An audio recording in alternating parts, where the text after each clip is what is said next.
Elivaldo, bom dia. Bom dia, Gorete. Bom dia a você que nos acompanha nesta quarta-feira.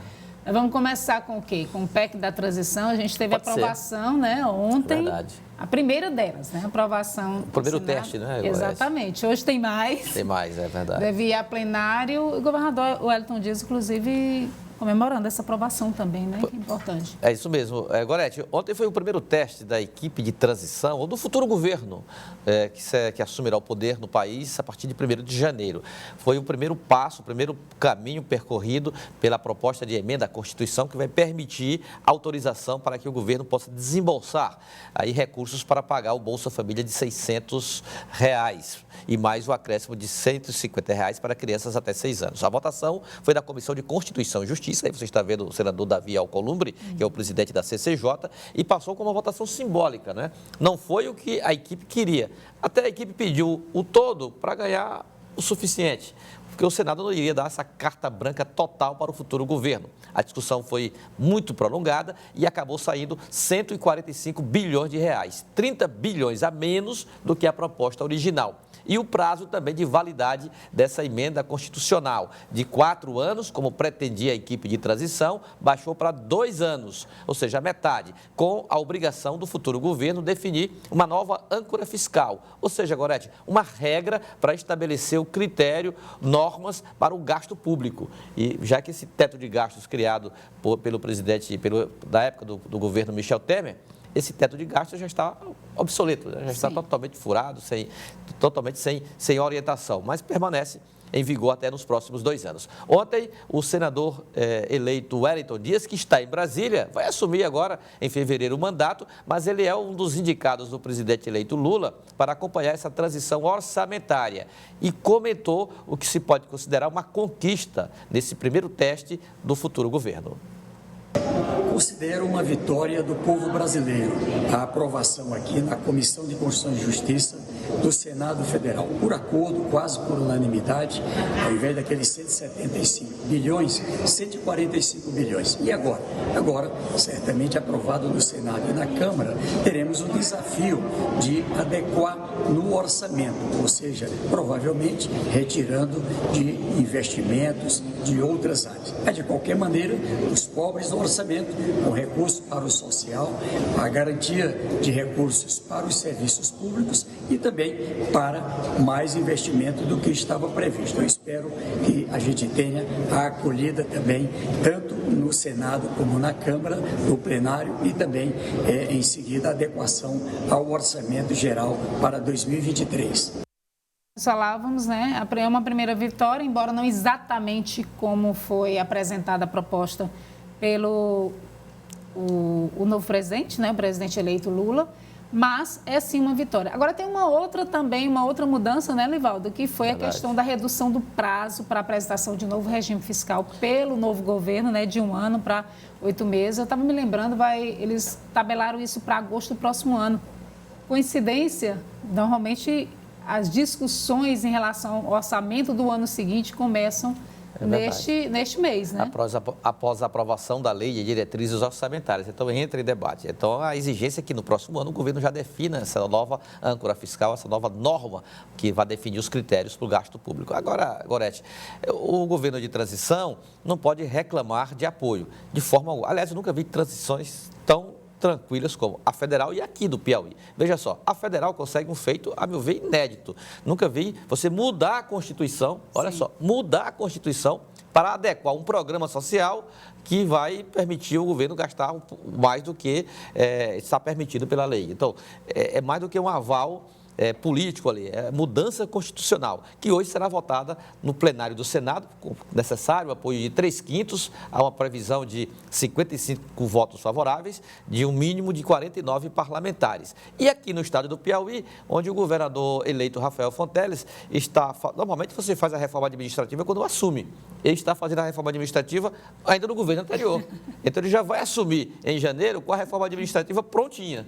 E da mesma forma Lula, que vai precisar, já fez a reforma da Constituição para permitir implementar o programa social que ele defendeu na campanha, no caso de R$600 para o programa Bolsa Família. E aí, falando aqui do Piauí, ontem nós trazíamos novos nomes e hoje tem mais nomes também anunciados, né? Inclusive de nomes de áreas, Gorete, que comentávamos ontem também, não é? Sim. No caso, mulheres, Secretaria de Mulheres e também a Coordenadoria da Juventude. Pois esses cargos já foram anunciados nas redes sociais do governador eleito Rafael Fonteles e fica assim, a Secretaria Estadual das Mulheres com Zenaide Lustosa. Zenaide Lustosa foi aquele caso que comentamos ontem, Gorete, é uma indicação do PT, caberia o PT, e houve uma certa disputa interna no PT. Mas a que saiu vitoriosa foi Zenaide Lustosa, que atualmente é coordenadora da mulher. E agora ganha mais musculatura administrativa e política também, já que a coordenadoria está sendo transformada da reforma administrativa em secretaria. Ou seja, ganha um status de secretaria essa área de atuação pública voltada para a mulher no âmbito estadual. Na Superintendência de Igualdade Racial e Povos Originários, Assunção Aguiar.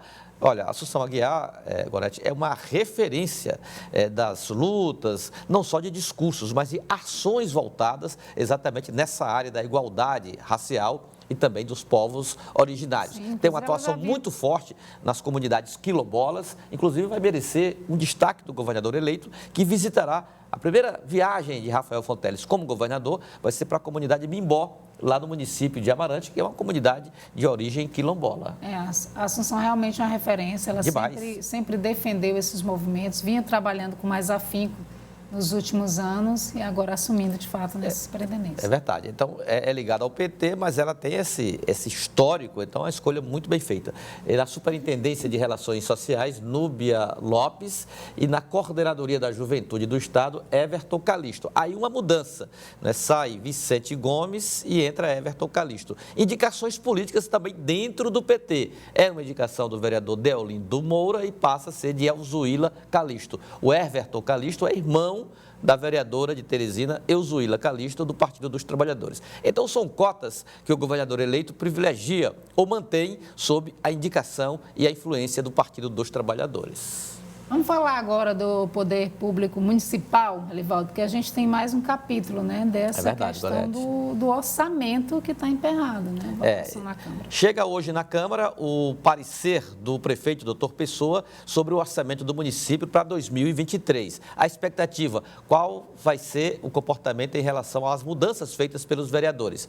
Bom, até ontem, já tarde da noite, os entendimentos dão conta de que esse parecer do prefeito irá com vetos à Câmara Municipal. Agora, a extensão dos vetos não foram detalhadas, mas eu imagino que serão 2 vetos. Um, para restabelecer a dotação orçamentária da ETURB, até por razões técnicas e permitir orçamento, até mesmo para a receita que o órgão tem para ser utilizada durante o ano, e a outra, provavelmente, o veto à restrição do prefeito para os remanejamentos orçamentários, que caiu, pela decisão dos vereadores, de 35% para 10%. É provável que essa restrição suba ou que essa atribuição suba para 20%. Então, esses 2 pontos devem ser pontos de vetos do prefeito. Caberá à Câmara agora julgar se mantém ou se derrubam esses vetos. Mas daqui a pouco nós vamos lá à Câmara Municipal checar de perto como vai ser essa movimentação. Elivaldo vai trazer essas novidades mais tarde, com certeza. Do Piauí, e também na coluna Tempo Real. Elivaldo, a gente falou ontem aqui também, falando em mudanças, em relação ao Dr. Gilberto Albuquerque, né, presidente da Fundação Municipal de Saúde.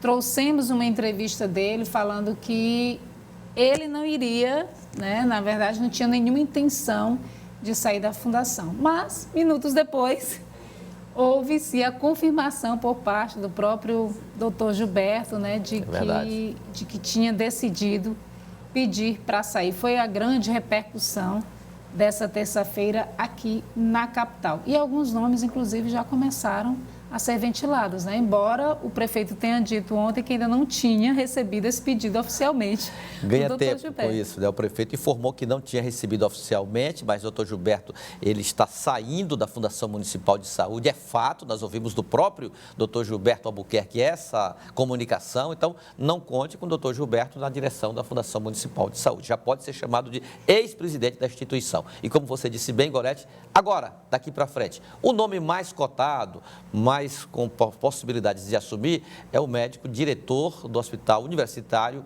Paulo Márcio. Já conversou com o prefeito, doutor Pessoa, já recebeu o convite formal para assumir o órgão. Ele vai aceitar ou não, a bola agora ele transferiu para o prefeito. Por quê? Ele revelou condições para que ele possa conduzir esse setor em crise em Teresina. Em crise de ambulâncias do SAMU, em crise na oferta de medicamentos, insumos nos hospitais, medicamentos básicos, até luvas, soro fisiológico. Você tem feito esse acompanhamento, Gorete, em hospitais de projeção como a HUT, nos hospitais de bairro. Então está realmente numa crise extrema.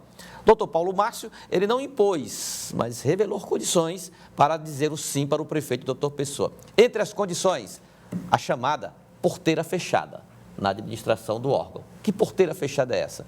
Ele leva toda a equipe, todo o time, para, por exemplo, diretoria de contratos, diretoria financeira, diretoria administrativa, diretoria dos hospitais, tudo sob o comando da nova gestão. Não que o prefeito não tenha ingerência, terá, claro, inclusive se utilizará de benefícios desse novo modelo de gestão da Fundação Municipal de Saúde. Mas, para assumir o desafio, o médico Paulo Márcio, ele adota essa sistemática e passou a bola para o prefeito. O prefeito pediu 48 horas, hoje 24, amanhã ele dará essa resposta. Amanhã deve sair decisão. Falando nisso... Se ele disser sim, é porque Paulo Márcio vai para a Fundação Municipal de Saúde da forma como ele pensa, como ele planeja. Porteira fechada, controle de todos os setores, administrativos, jurídicos, financeiros e técnicos. Assim, ele aceita o desafio. Ontem a gente teve uma outra repercussão também em relação a essa questão da Fundação Municipal de Saúde, em relação ao hospital do bairro Buenos Aires, Verdade. que foi interditado, né, pelo Conselho Regional de Medicina, com aval do Ministério Público, e houve a nomeação de um novo diretor-geral. Doutor Atêncio. Doutor Atêncio Quiroga Filho, né? Ele é pediatra, é concursado, já trabalha na unidade há 15 anos, então conhece bem toda a dinâmica do hospital. Segundo ele, deu entrevista inclusive ontem aqui no Jornal do Piauí, mencionando que as primeiras providências já estavam sendo adotadas, que insumos já haviam sido comprados, né? Inclusive hoje ele tem uma reunião com o Conselho Regional de Medicina para apresentar. A gente deve trazer mais informações. O esforço é destravar essa intervenção e o hospital volte a ser aberto e funcionar plenamente, não é, Gorete? Que é o que todo mundo precisa, Espera, na verdade, né, Elivaldo? É isso? É isso, Gorete. Elivaldo, muito obrigada mais uma vez. Bom dia, até amanhã, então. Vamos lá, e acompanhar o Elivaldo, né, no cidadeverde.com, no tempo real, também daqui a pouco no Jornal do Piauí.